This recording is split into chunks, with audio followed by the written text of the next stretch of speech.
好，回到节目继续来看啊，这个中日之间因为高市早苗的一番言论啊，现在这个余波荡漾，关系非常的紧绷。但确实在最近这一段时间，尤其在这个礼拜啊，看到日方有些许希望把这个局势缓和下来的迹象。特别针对香港最近发生的不幸大火这一场灾难啊，这个鸿福苑的恶火造成了严重的死伤。高市早苗在第一时间也发文哀悼。那本来呢想透过这样的方式来缓和一下气氛啊，但显然这样的关怀跟慰问并没有发挥什么实质效果。因为呢，在中日关系以为可以降温的时候呢，包括大陆的民间跟官方都有同步加码的动作，像是官方呢就劝阻民众尽量到日本去旅游。另外，中国大陆飞东京的航线啊减班了1到2成，明年3月以前呢会全面削减班次。还有就是牛肉水产出口的磋商停摆。高盛也警告会拖累日本经济增长，损失90亿美元的观光财。还有野村综合研究院也预测，日本的 GDP 将会因此下降0.29%。而且日本的经济内伤确实啊，最近真的很不乐观。消费者物价指数呢 ，CPI 已经连续50个月上涨啊，使得他们的民众生活压力爆表。那中方呢，也选在这个时候，我们想说是一个 perfect timing 吗？是一个最佳的时机吗？因为最近也看到，在汇率方面，人民币是升值，而且是创下历年算是一个高点。日元呢，则是大幅的贬值哈。那中国反制日本啊，从民生各个层面来出招。现在所引发的这个言论风暴哈，那所以大家想问的是说2点，第一个，中方还有哪些经济牌？刚才已经讲了这么多的工具啊，但是中方说工具箱里面还有很多，那日方撑得住吗？马老师，好，我觉得这个应该这么讲，就是说日本现在的经济确实不好哦，因为 IMF 预估它明年的经济成长率大概1%左右，但是问题是它通膨是3%，换句话说，你扣掉通膨，它的经济成长率实际上是负成长，也就是说它的经济状态确实不好。那能不能承受得住中方的这个施压，我觉得是另外一个议题，就是说它的 GDP 的这个总规模大概是5兆美元，然后这一次中方铺天盖地的这所有的制裁，包含观光客或竞买这个水产品，或者是在贸易上面的这个很多的制裁，好，加起来大概会影响他们的这个 GDP 的成长到0.3%嘛，那这个当然是会痛，但是它本质上我认为就是如果就是双方就决定硬干上了，那其实坦白说，日本也就忍一忍，还是会过去。主要的原因在于高市在这一波的这个冲突之后，他的民调高达72%，这是读卖新闻做出来的吼。那之前这个京都这边的媒体也做出了一个民调，是在这件事件之后，高市的这个支持率增加5.5%。那也就是说，你从民调上看起来，高市现在这个强硬态度，并没有受到日本民众大多数的唾弃。老师，我想问哈。民调高，这民调我们都知道，其实民意如流水嘛，就是现在很高，但是呢，可能到时候下来了怎么办？现在的高民调算可以说是高市早苗的底气吗？我觉得其实不能算他底气，因为他在自民党其实本来就是不是多数的状态下，高市上来执政。那对高市来讲，他才上任不到1个月，最重要的事情是把自己的这个声望或支持度拉起来，所以他最在乎应该是内政啊。那所以这一次的这个中日之间的冲突，无意间让他发现他的内政是往上走。所以我觉得他要妥协的可能性暂时不是这么高，因为他看起来就是需要这个民意的支持，然后加上整个日本社会，因为日本在战后已经做一个不正常国家做了80年，就他背一个原罪，对日本的民众来讲，一个世代过去，他觉得我们还要背多久？他们难道自己的自卫权都不能自己使用吗？我觉得那是一种往右派的心情，所以整个日本的社会的确是在往右走的，这个现象看得到，然后刚好搭上这次高市的这个谈话，所以我觉得它某种程度反映出，不见得是完全是抗中，可是它可能反映出日本人民想要成为正常国家的一种愿望。那现在中方牌还没出完，他还没有出到黑桃 A 我说他的牌还有很多，你觉得他还有哪些经济牌可以打？其实因为日本对中国大陆的市场依赖非常的高，它的这个出口20%是销往中国大陆，也就是说，中国大陆假设用关税或者是非关税障碍，让你这20%往下掉，你的 GDP 增长会非常痛，会比它现在这些手段都还来得大。那再来就是大家有讨论到稀土啊，稀土等于是所有高科技需要的原料。那我觉得这个因为中国大陆是最大的生产者，其实它有权把这个东西 close 掉。那我觉得这个也会对日本经济造成很大的负担。那我觉得这两张恐怕是未来中国大陆不排除会使用的牌。对，因为中国大陆其实不只是最大的工厂，也是最大的市场之一哈。所以我们接下来就从市场面来看啊，分析人士就指出呢，像日本的汽车啦、家电、体育用品啊这些产业都高度的依赖中国大陆的市场。像一个品牌，这个也是台湾民众熟悉的，叫无印良品，就是 MUJI 哈。它的母公司良品计划，今年到8月为止啊，在中国大陆的营收就高达了1398亿日元，比前年还要成长大约2%，占东亚事业的60%以上啊，也是公司整体营收的2%左右。那当然我们知道日本品牌过去是靠形象吃饭，就是大家会觉得 Made in Japan 嘛，就是日本制造的哈，所以就是靠品牌。可是现在很多都是 Made in China 了哈，那所以呢，现在反而形象就是你是日系品牌呢，你反而变成了负资产。还有一点呢更可怕，就是呢中国大陆的本土也有跟无印良品类似的品牌，还有自创品牌，叫做什么呢？叫做名创优品。所以呢，万一现在是在假设，万一中国大陆的消费者开始抵制，我不买日本的 MUJI， 我买中国大陆的名创优品哈，就会让日系品牌在中国大陆的市场大大受到生存危机的威胁。所以何老师，现在你看到一方面这个日系品牌也感觉到有非常强烈的危机感啊，当然这个企业当然想影响政府不一定那么容易，怎么办？当然，日本的这个企业哈，在中国大陆的布局非常的深了哈。这个也没有这个，就是因为就是说中美的这样的一个这个科技战，然后就让这个中国跟日本的经济关系脱钩。事实上，在过去这个从川普第一任期经历拜登到现在。日本现在留在中国大陆的这些商社为什么不走啊？就是他们是照顾到这个中国大陆内需的。换句话说，就是说他们这些商社基本上是不能离开他的消费者。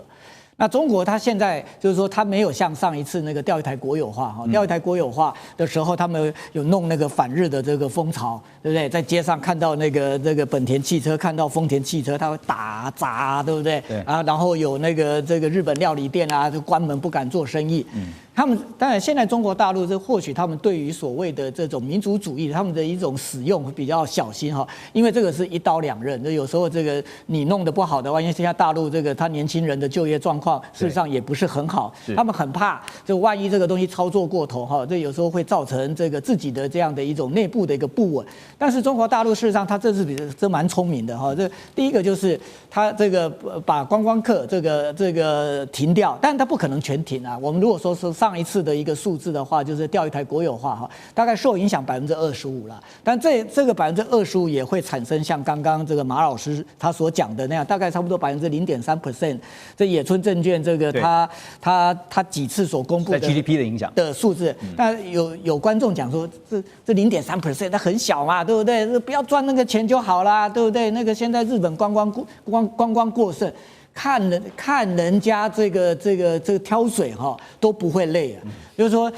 日本基本上它的一个经济成长是微成长，它通常就是说1%几的这样的一种成长，那你再扣掉0.3%，它所占的那个 share 是很大的一块哈。就像刚刚讲说，GDP 马上变负。对啊，那所以就是说这个当然会对这个日本的内需。造成一个冲击。那日本的经济，事实上日本的经济跟我们台湾不一样，我们台湾是靠外贸。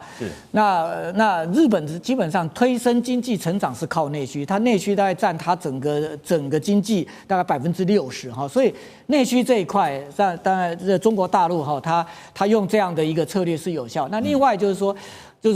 像这次像 Uniqlo 说或者是无印良品哈，他担心的倒也不是说中国大陆观光客不到日本去，他不会去无印良品的这个他新宿旗舰店去买哈。当然那个有影响，你看那个他股票市场哈，就是说那个比方讲像3月对不对？还有这个像这些都有影响，这些这个做这种观光客生意的这些。股票都下跌了哈，但是事实上日本在中国也有很多的，我们去上海也有 Uniqlo 啊，对不对？然后这个就是说日本他很怕，就是说中国会不会这个发起一个不买运动，就是说这些这个挂着日本品牌的这些东西我就不买。而且重点是刚刚讲是有替代性的商品啊，对啊，替代品牌啊，对啊，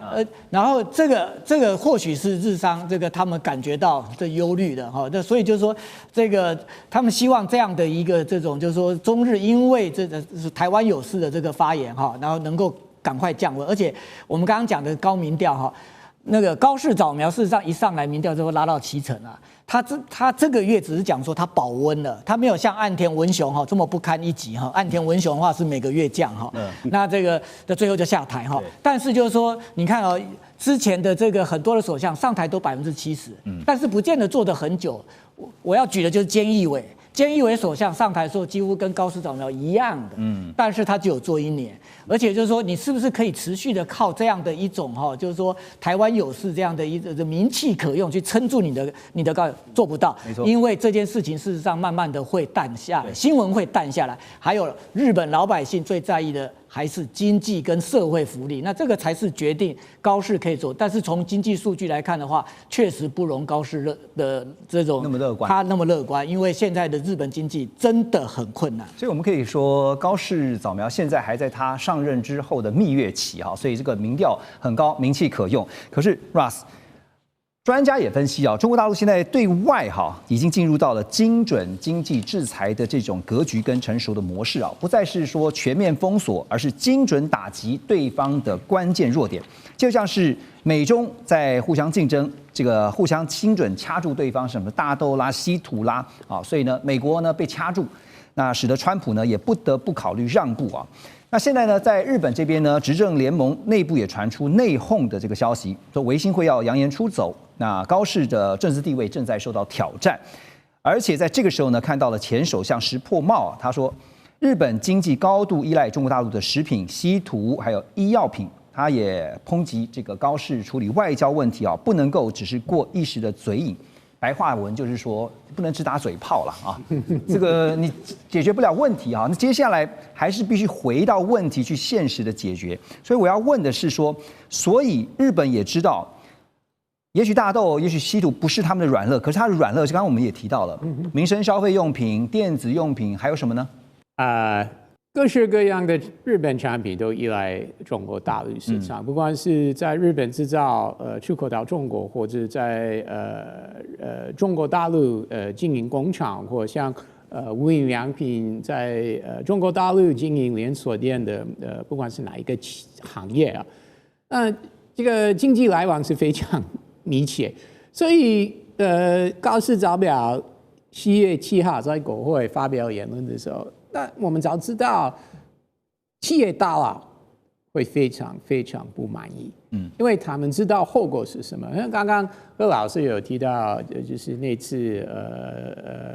钓鱼台国有化的后果，对，所以企业界都是非常非常怕，不管是观光业或其他的业者都是非常怕。同样的事件会再次发生，而且我刚才想到一个流行文化，当然，而且这几天已经有很多例子，就是艺人的在大陆的活动，日本艺人的活动被取消，甚至好像有一个还在演讲的时候，对，突然被中断了，对，就是还没被就是说还没结束的时候，先表态了，对，突然被中断了，所以当然日本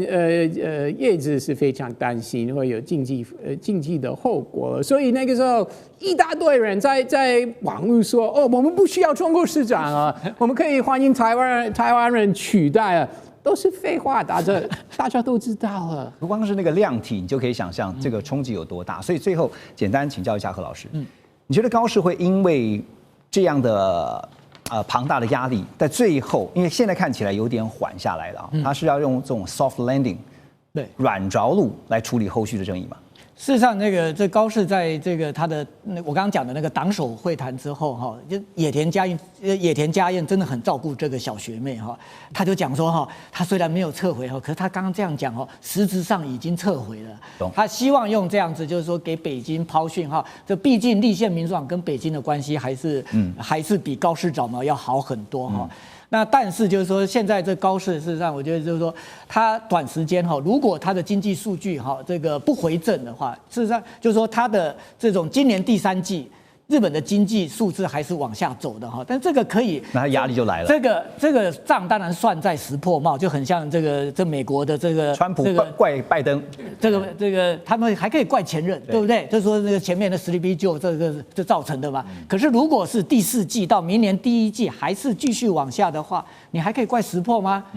对不对？这个就是你自己造成的。还有现在日本的这种就业也恶化了，就是说他们刚刚才公布的10月已经是高市早苗，它已经上来了，对不对？它的这个就是说求人倍率就是说一个日本人要找工作有几个工作在等哈，它这求人倍率这个也变成负的了。所以这表示就是说整个日本的一个这个内需的这样的一个这个市场已经在出现了这种水温的这种变化，所以高市他也很聪明啊，他希望借由香港的这样的一个这个就是说大火哈来放下神体，但是目前好像中国并不太领情哈，不过他已经比那个我们的赖总统要聪明哈，这赖总统好像没有对香港讲任何话，有贴文哦，有贴文，对，但是还有副总统也有连吴钊燮国安会秘书长也有贴英文。不管是不是从政治上面的一些这个考量，香港的大火确实让人觉得非常的遗憾哈。那刚刚这个何老师综合大家所说的分析呢，其实现在就看高市早苗什么时候会到它的压力临界点。马上回来。